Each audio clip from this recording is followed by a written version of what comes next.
છેલ્લા 2 કલાકમાં ગુજરાતમાં વરસાદે ભૂકા કાઢી નાખ્યા છે। આખા ગુજરાતમાં વરસાદનું એલર્ટ આપવામાં આવ્યું છે। આગામી 2 કલાક વરસાદ માટે રાજ્યના તમામ વિસ્તારોમાં એલર્ટ। રાજ્યના કેટલાક એવા વિસ્તારો કે જ્યાં 2 કલાક માટે અતિ ભારે વરસાદની આગાહી છે, જેમાં દક્ષિણ ગુજરાત અને સૌરાષ્ટ્રમાં આગામી આ 2 કલાક ભારે રહેવાના છે। ભારે વરસાદની હવામાન વિભાગ તરફથી આગાહી। દમણ દાદરા નગર હવેલીમાં 2 કલાકમાં ભારે વરસાદની આગાહી। વલસાડ, નવસારી અને સુરતમાં 2 કલાક ભારે વરસાદ। ભરૂચમાં 3 કલાક માટે વરસાદની આગાહી। સૌરાષ્ટ્રમાં ભાવનગર અને અમરેલીમાં આ 2 કલાક અતિ ભારે રહેવાની આગાહી છે।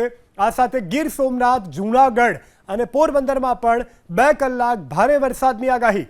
દ્વારકા અને જામનગરમાં પણ 2 કલાકમાં ભારે વરસાદની આગાહી કરવામાં આવી છે।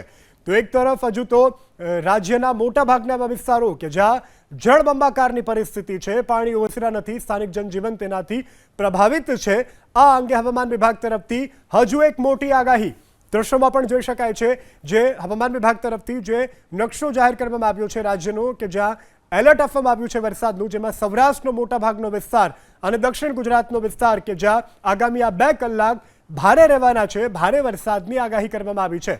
તો દક્ષિણ ગુજરાત અને સૌરાષ્ટ્ર માટે આગામી આ 2 કલાક અતિ ભારે રહેશે। દમણ, દાદરા નગર હવેલીમાં 2 કલાક ભારે વરસાદની આગાહી। તો સૌરાષ્ટ્રમાં ભાવનગર, અમરેલી, ગીર સોમનાથ, જૂનાગઢ, પોરબંદર માટે વરસાદની આગાહી કરવામાં આવી છે।